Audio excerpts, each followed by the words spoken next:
Odam aqidani tanigandan keyin, haq bilan botil tanigandan keyin hech kim bilmagan narsani bildim deb o'ylab qoladi o'zini. Bu to'g'ri, haqiqatan ko'pchilik bilmagan narsani bildingiz, alhamdulillah. Lekin hali yana ko'p siz bilmagan narsalar bor. Ko'pincha mana shunaqa paytda axloqqa e'tiborsiz bo'ladi odamlar. Tavhidni tushungan kishi bo'lib olib. Ana shu paytda keyin axloqni ham eshitib, axloq darslarini o'rgangan odamlar aytsin, tavhidni tushundim deb yurgan ekanman deydi. Ya'ni aytmoqchimanki, tavhidga axloqni bog'lab tushuning.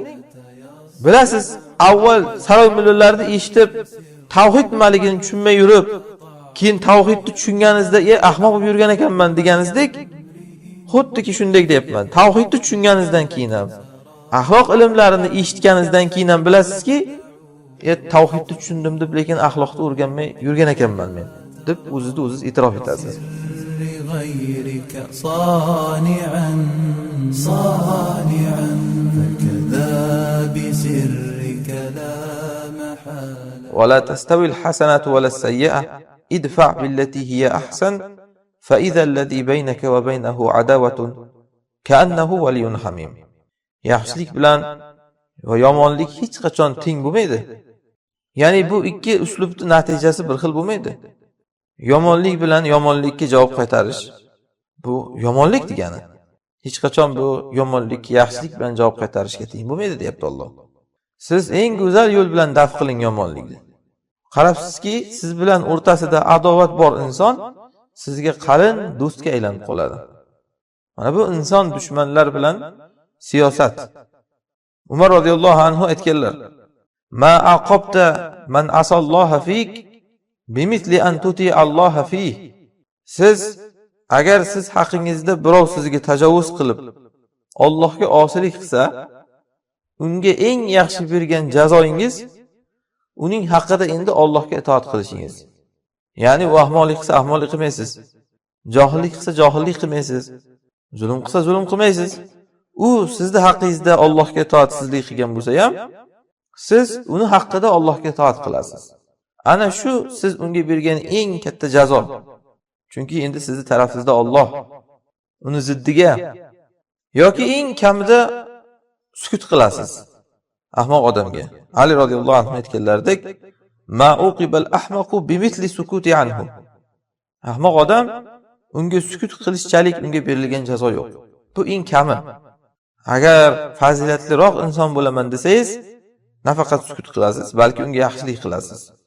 Mana bu katta nasiba egasi bo'lgan odamlardiki bu. Shuning uchun ham keyingi oyatda Alloh aytadi: "Va ma yulaqaha illa allazina sabaru va ma yulaqaha illa zu hazzin azim." Bu narsa xislat faqatgina sabr qilgan insonlargagina beriladi. Va bu xislat faqatgina katta nasiba egasi bo'lgan insonlargagina beriladi. Buni tasdig'ini Rasululloh sollallohu alayhi vasallam siyratlarida ko'rdik mana. Abdulloh ibn Ubay degan munofiq o'lganda umri bo'yi Rasulullohga ozor berib o'ldi. Xotinlarigacha hattoki tuhmat qildi, qarang. Oshonamizgacha. Lekin ko'ylaklarini ichib berganlar odam shunga, kafanlanishga. Va janoza o'qiyman deganlar. Hatto Umar roziyallohu anhu orqalaridan tortsalar ham. To'g'ri, Alloh oxiri qaytardi, o'qimang janoza dedi. Lekin Rasulullohning xulqlarini aytayapmiz bu yerda. Shuncha Rasulullohga zulm qilib, Allohga osilik qilgan kishiga Rasululloh sollallohu alayhi vasallam o'lganda endi uni bir alamlarini olmadilar hech qachon. Aksincha Allohga itoat qilaman uni haqida dedilar. Alloh menga ixtiyor berdi. Istig'for ayting, istig'for aytmang dedi. Men esa tanladim, istig'for aytaman dedilar. Rasululloh sollallohu alayhi vasallamga haqiqiy ergashgan ulamolarni qarasangiz ham faqat ana shu sifatni topasiz. Hech qachon ichidagini saqlamaydi. Bunga bir misol mana Imom Ahmadning siratlarida aytdik. U kishiga tuhmat qilib, Qur'on maxluq deganda odamlar u kishi maxluq demadilar. Xalifani takfir chiqaradi deb tuhmat qilishdi Imom Ahmadga. Va hamma musulmonlarga takfir chiqaradi deb tuhmat qilishdi. O'shandan keyin imtihon arigandan keyin xalifa mutawakkil zamoniga kelib, Imom Ahmad hamma shunaqangi tuhmatchilarni men kechirib yubordim dedilar. U kishining o'zlarining shaxslarini haqqiga bo'lgan tuhmatlarni. Faqat mubtadiylarni kechirmayman deganlar. Bugina emas. Allohning dinida ular o'yin qilganligi uchun ularni bir odamlarga ta'zirini berish uchun shunday qilganlar. Ibn Taymiyya rahimahulloh ulardan keyin ham mana qarang. Ibn Qoyyim rahimahulloh rivoyat qilganlar, ko'p aytdik bu narsani, qissani. Bu kishining bir raqiblari bor Ibn Taymiyya rahimahullohda. Hamma narsada u kishiga qarshi chiqib o'tiradigan. O'sha odam o'lganda Ibn Qoyyim rahimahulloh xursand bo'lib, "Abshir, ya shayxona" deb oldiga kelganlar. "Xursand bo'ling, ey shayx o'ldi mana nomard." Bir saroy mulla ya'ni.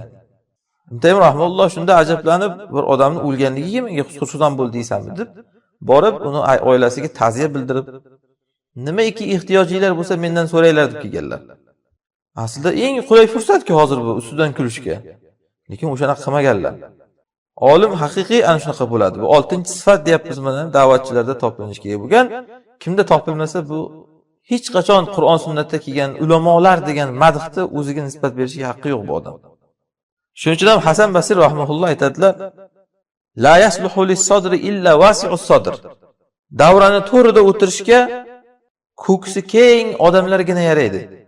Ya'ni ana shunaqangi ulamolar degan bir katta maqomni o'ziga nisbat berilishini istasa inson, ziqna bo'lmasligi kerak demoqchilar. Ko'ngli keng, bag'ri keng odam bo'lishligi kerak. Ko'p narsalarni yutib o'raydigan, sabrlik, o'zida bir axloqda shakllantirgan odam bo'lishligi kerak. Bu juda katta mavzu aslida. Bu oyatda o'zini ehtimol yuzlab dars qilsangiz bo'ladi. Lekin bu tafsir darsi hozir biz axloq darsini o'tmayapmiz. Bu mavzularda to'liq biz axloq darslarida gapirdik. Imom Buxoriyning Adabul Mufrad kitobining sharhida mana, fiqh nafs darslarida, Imom Mavridiyning Adabuddin va Dunyo kitobining sharhida bu mavzularda ko'p gapirdik. Kim xohlasa o'sha darslarga murojaat qilishligi mumkin. Bu faqat ba'zi bir ishoralar. Mana shuning uchun ham Alloh aytayaptiki, bu hammaga berilaveradigan narsa emas bu xulqlar. Ama yulaqaha illa allazina sabaru. Bu narsa faqat sabr qilgan insonlargagina beriladi. Ya'ni tishga qo'yib yutish kerak ichiga odam alamni. Va faqatgina sabr ham emas ekan. Yana bir narsa bor ekan, va ma yulaqaha illa zu hazzin azim. Katta nasiba egasi bo'lgan kishilargagina u berilinadi bu xislatlar. Nima bu katta nasiba? Hasan Basri rahimahulloh shu oyatni tafsirida aytganlar, jannatdan katta nasibani bilmayman men deganlar. Bu jannat katta nasiba. Demak, Alloh ana shu axloqqa jannatni va'da qilyapti. To'g'ri bu tafsir. Lekin bu oxiratdagi natija. O'sha katta bir buyuk natija jannat egasi bo'lish uchun dunyoda ham qandaydir katta bir natija egasi bo'lish kerakmi? Katta narsa evaziga beriladi-da. Hozir Hasan Basri tafsirlari u oxiratdagi ularning katta nasiba egasi bo'lganligini tushuntiryaptilar. To'g'ri deyapmiz, ammo dunyoda ular nima katta bir buyuk ish qilganki, o'sha katta nasiba egasi bo'lgan oxiratda. Bu savolga savol bilan javob beraylik. Shu katta nasiba egasiga Rasululloh sollallohu alayhi vasallam kiradilarmi? Albatta, birinchi o'rinda kiradilar. Endi Qur'ondan izlaylik bu oyatdagi jumboq katta nasibani. Boshqa bir oyatlarda Rasululloh sollallohu alayhi vasallamga dunyoda qanaqangi katta narsa berilganligi aytilgan. Ana shu savol bilan savolning javobi chiqadi. Qur'on jumboqini jumboq bilan yechamiz.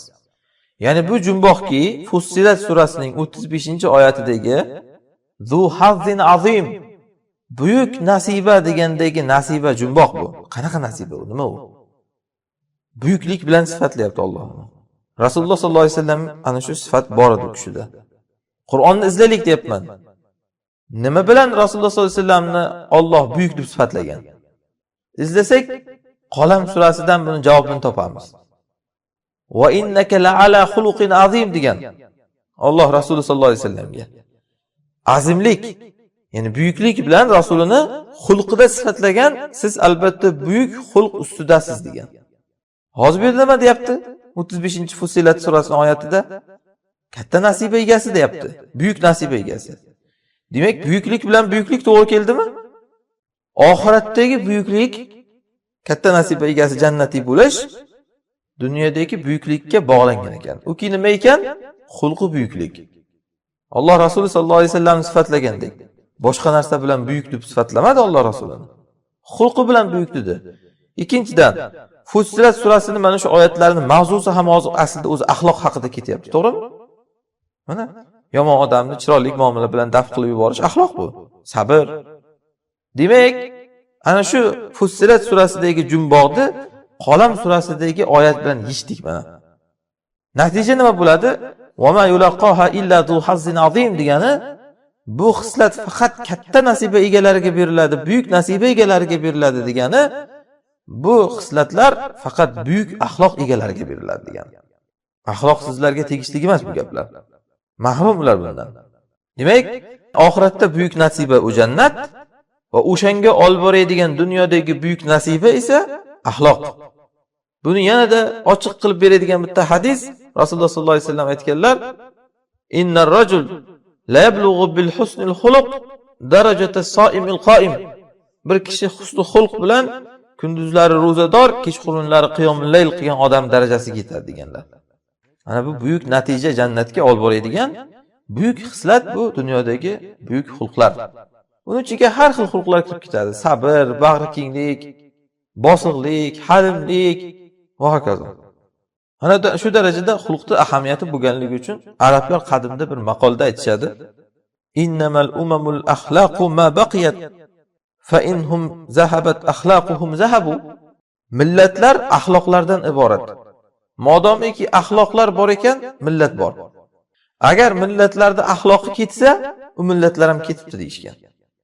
Haqiqatda mana shu tasdig'ini hozirgi zamonda ko'ryapsiz. Atomli bombasi bo'lsa ham davlatlarda, osmonda uchib yurgan sputniklari bo'lsa ham, suv ostida suzib yurgan g'avvoslik kemalari bo'lsa ham, hamma texnologiya bo'lsa ham, agar axloq bo'lmasa, davlatda qanaqangi darajada tuz-to'polon bo'lib ketadi. Mana bugun g'arbda ko'ryapsiz mana shu narsani. Demak, millat u texnologiya bilan millat bo'lmaydi, axloq bilan millat bo'ladi. Agar axloq ketsa, millatlar ketdi degani. Mana bu narsani shuning uchun ham biladiganlar bilan bilmaydiganlar hech qachon teng bo'lmaydi buni. Biladigan odam tushunadi. Odam aqidani tanigandan keyin, haq bilan botilni tanigandan keyin hech kim bilmagan narsani bildim deb o'ylab qoladi o'zini. Bu to'g'ri, haqiqatdan ko'pchilik bilmagan narsani bildingiz, alhamdulillah. Lekin hali yana ko'p siz bilmagan narsalar bor. Ko'pincha mana shunaqa paytda axloqqa e'tiborsiz bo'ladi odamlar. Tavhidni tushungan kishi bo'lib olib. Ana shu paytda keyin axloqni ham eshitib, axloq darslarini o'rgangan odamlar aytsin, tavhidni tushundim deb yurgan ekanman deydi. Ya'ni aytmoqchimanki, tavhidga axloqni bog'lab tushuning. Bilasiz, avval saroy mullarlarni eshitib, tavhid nimaligini tushunmay yurib, keyin tavhidni tushunganingizda, ahmoq bo'lib yurgan ekanman deganingizdek, xuddiki shunday deyapman. Tavhidni tushunganingizdan keyin ham, axloq ilmlarini eshitganingizdan keyin ham bilasizki, tavhidni tushundim deb, lekin axloqni o'rganmay yurgan ekanman men, deb o'zingiz e'tirof etasiz. Buni bilgan odamgina biladi. Bilmagan odam uni o'sha o'zim bildim men hamma narsani deb o'ylab yuraveradi. Demak, Alloh oyatda ham aytayapti mana buni. Hamma ham bilavermaydi bu narsalarni deyapti.